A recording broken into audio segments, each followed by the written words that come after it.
Detroit needs to re-sign Tracy Walker.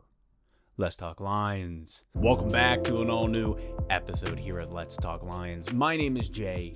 Thank you all for subscribing. And for all of you who are not subscribed, but you're watching this video, why don't you go ahead and just make the jump. Just take that leap of faith and believe that maybe subscribing will be good for you, because it's good for me. Well, today I'm here to make a case for Tracy Walker, the curious case of Tracy Walker, kind of like Brad Pitt, or even better, kind of like Ben Stiller in The Secret Life of Walter Mitty, when he has the daydream about himself as Benjamin Button from The Curious Case of Benjamin Button.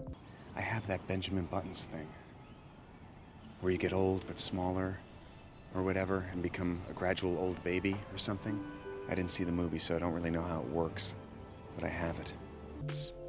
That is a deep dive into a wormhole of mind thoughts from your boy here, so sorry about that. Before we jump into this video, just want to let you know, tomorrow night, Friday night, 6:30 p.m., going live here on the channel and having a guest. Dose of Dion is going to join the show. Him and I are just going to recap the 2021 season, just kind of look at the good, the bad, the ugly, and really looking ahead into 2022. So please join us. It'll be a blast. Again, 6:30 here on the channel. The Lions list of unrestricted free agents coming out of this 21 season is long, super long. And that's because when you look at Brad Holmes, you look at what they were trying to do coming into the first year of this rebuild, there's a lot of one-year contracts. I could read you the list, but I'd probably end up just winded from doing it. You know what? I'm going to do it. That's a challenge. One breath free agents. Here we go. Tracy Walker, Charles Harris, Khalif Raymond, Alex Anzalone, Jalen Reeves, Maben, Nick Williams, Evan Brown, Josh Reynolds, Tim Boyle, Dean Marlowe, Jason Kabinda, and Will Holden. One breath. That's what I'm talking about. But seriously, that is one long list. And coming in right at the top is Tracy Walker, and I want to talk about him today. Holmes came in here and signed a lot of one-year deals. Really, these deals, a little bit of buffering room for our young guys. Young guys be able to get to watch, they get a couple reps in, then they're able to sit out, continue to watch, and grow and develop. And we saw a lot of that earlier in the season. You see a lot of these vets taking most of the reps and then slowly implementing, slowly getting in these younger guys. Well, when it comes to a guy like Tracy Walker, that's not quite the case. The Detroit Lions drafted Walker back in 2018. He was our third-round draft pick.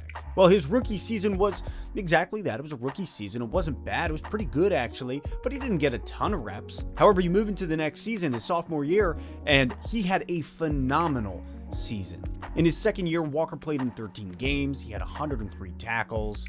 He forced one fumble. He had one interception and 8 passes defended against. And so you look at that, really got in there, had a breakout season.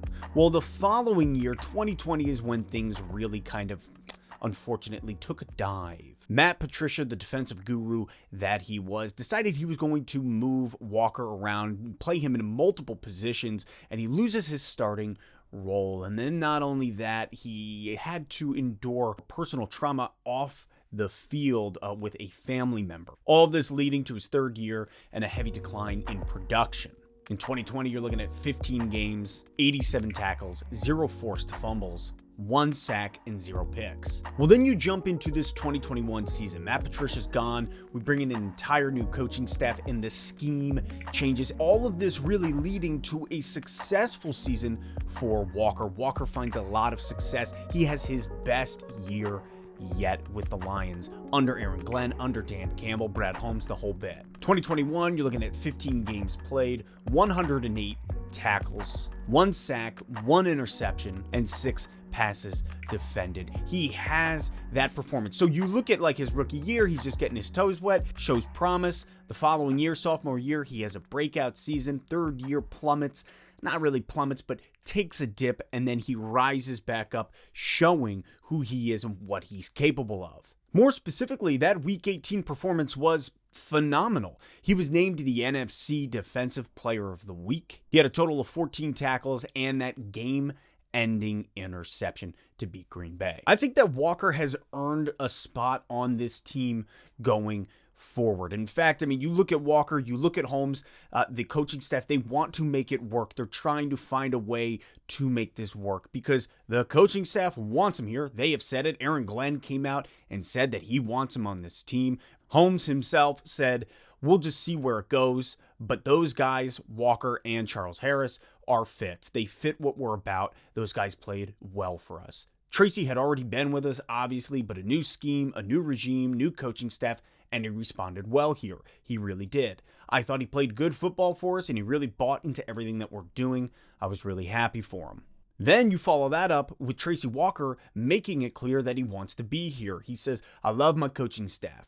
Dan, I love playing for Dan, and I love playing for Aaron Glenn, and I love playing for Aubrey Pleasant. You know what I mean? Those guys have taken care of me, and I've gotten better because of those guys. Since they've gotten here, I've seen massive improvements in my game, mentally, physically, and as a man. So at the end of the day, that's why I still want to play for them. Listen, all of this is awesome. All this is amazing to hear. I love hearing our GM, the head coach, Aaron Glenn, all talk about the promise that they see within Walker. I love hearing Walker say, I want to be here.